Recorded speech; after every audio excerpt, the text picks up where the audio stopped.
Hi, everybody. I'm Leslie. Today, I want to share with you some shared experience in that plank is hard, and the transition from plank to your belly can be a struggle, never mind getting back up from there. So we're going to look at some adaptive strategies to switching up the action that happens in that transition in your yoga class, and then also some ways that you can adapt your body to become stronger through that movement.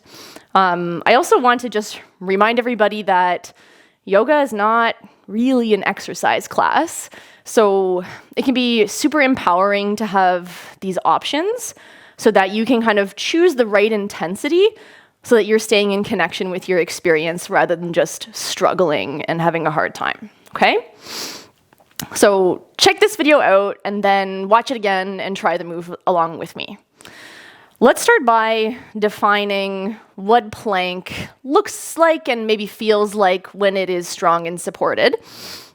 So the key elements to a strong and supported plank are shoulder blade protraction. So the opposite is when your chest sags down between your arms. Shoulder blades are pinching together. So to be more supported, I'm going to push my shoulder blades apart and press the back of my ribs towards the ceiling. Another component of a strong plank is keeping a long straight line from whatever your contact point is down low. So I'm doing toes right now. You might be on knees. A long straight line from toes or knees through the hips and then up to the shoulders. So if that wasn't in place, it might look like saggy hips or piked up hips, which is a strategy for when it gets too hard, is to pike your hips up. But a long straight line. You're also going to want a little bit of a posterior tilt in your pelvis. So check out my hips. The opposite of a posterior tilt would look like my tail perking up, and that can often get combined with all the other kind of like compensations to feel real weird and be kind of dumpy. So combined with the other elements, a posterior pelvic tilt helps to zip strength up my front body and make lots of space through my lower back.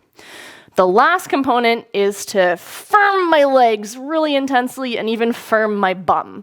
So recruiting my lower body to help create a very sturdy, plank-like body feeling. So those are the components of a strong plank, and you can be working with those whether you're on your hands or on your forearms, on your toes, or on your knees. All of those are relevant for all those different versions of plank. The transition where you lower from plank down to your belly often includes a pose called Chaturanga. It's like kind of a pose, kind of just a transition phase. So I'll show you what that might look like. I'm gonna have my knees down because that's where I'm at right now. So a Chaturanga transition is very similar to what in the fitness world might be called a tricep push-up, where you keep your elbows in. So what I'm looking to maintain here is that long line from knees to shoulders, that posterior tilt, shoulder blade protraction until a point. Then I'll let them come together. So with my elbows hugging in, my full upper back, my tail gently lengthening. I'm going to bend my elbows, keeping them snug. And the pose is kind of where your elbows come to 90 degrees, and you finish off by just letting yourself come the rest of the way to the floor. So maybe if you've seen that transition happen in classes, that's the kind of conventional way of doing it. But we're going to look at some alternative ways to access strength you already have and to help keep integrity through your middle body, even if some of those little moving pieces start to fall by the wayside. So the first adaptation that I want to offer is not hugging your elbows into your sides, setting aside the idea of a tricep push-up and Chaturanga for another time. So that means that when you go to lower down, you can really let your elbows widen down at a 45-degree angle. And that'll give you more access to other muscles that can support this movement under load. So let your elbows go out wide. The other way of making a transition down to your belly is what I like to call a slow motion controlled belly flop. So that's letting one part of your body land at a time rather than just giving up and landing heavy. So what that might look like is say you're comfy in plank with your knees up, is keeping your protraction, keeping your long straight line, keeping your posterior pelvic tilt, and gradually lowering knees, beginning to bend your elbows, but allowing for your thighs to come down, then for your belly to come down, then for your chest to come down. So you can kind of see why I'm calling it a controlled belly flop. The same strategy will work on your way back up, firming everything preemptively, and then slowly lifting your chest, then your belly, then your hips and thighs, then your knees. The opposite of that, if you weren't using control, would look like an unintentional back bend, like, and just letting your hips stay saggy. So you'll still be participating in the intention of that transition, even if you're not keeping that perfect long straight line. If you're like, I'm not in it for the push-ups today, but I do want to get down to my belly and do all the fun stuff that happens down there, cobra pose, locust pose, all that jazz. Another strategy that you might use is just the plank staircase. And this can happen from your knees or your forearms. Rather than bending your elbows and making your way down, just lower to one forearm and then the other, then applying that nice, gentle, controlled belly flop. And look, you land in a Sphinx pose. That's kind of cool. So on your way back up, it would work the same way. Say you've like gone down, done your cobra pose, etc. To make your way back up, first perch to your elbows. Start by creating that urge to curl the front of your body in. Ribs come up first, then belly, then pelvis, then thighs, and then you can crawl back up onto your hands, returning to your plank pose, onwards to downward dog, and what have you. So those would be my main ideas for you to just like make it through in the moment.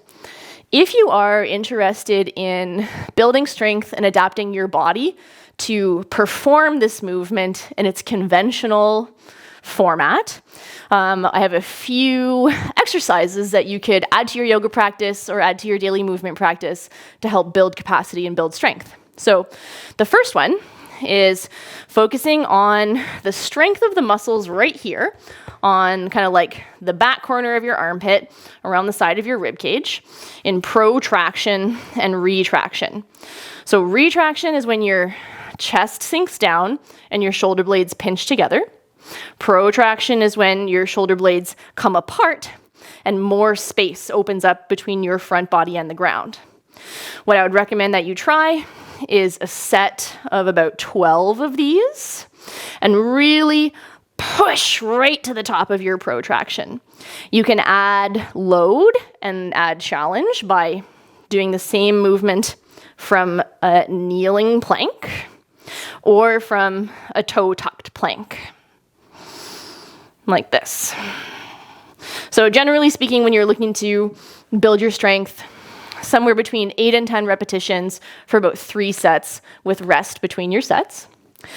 You might also work on your whole push-up. So I'm going to turn and show my back and use the wall as my first progression. At the wall, your hands can be at approximately shoulder height, come up onto your tippy toes. Make all the same actions that you do in plank by reaching your tail down towards the back of your knees and starting with shoulder blade protraction. When you're practicing your pushing, first bend your elbows. When you're about halfway, then retract your shoulder blades, squeezing them together. Coordinate pushing by widening your shoulder blades and straightening your elbows.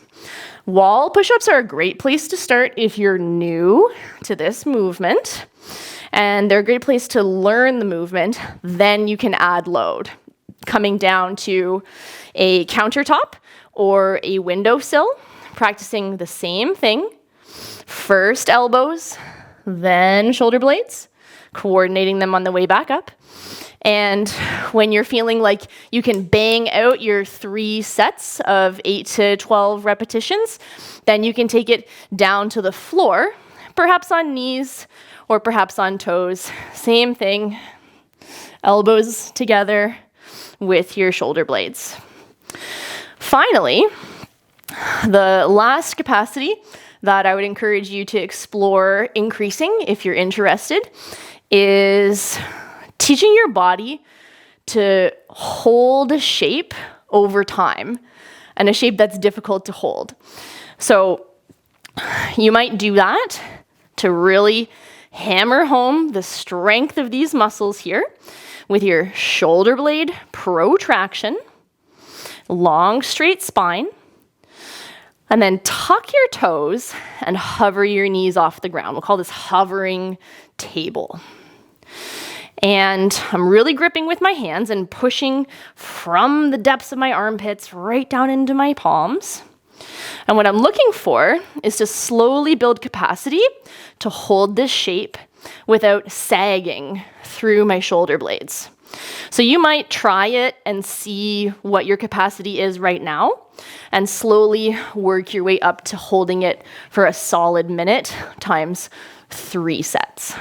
Okay, that was a lot of information. So again, I want to remind you that your yoga practice doesn't have to be a workout if you don't feel like it. Maybe you've got other things to do when you're practicing yoga. And that if you want to learn these things, watch the video again and try them along with me. Okay, thanks for joining. I'll see you in class sometime soon.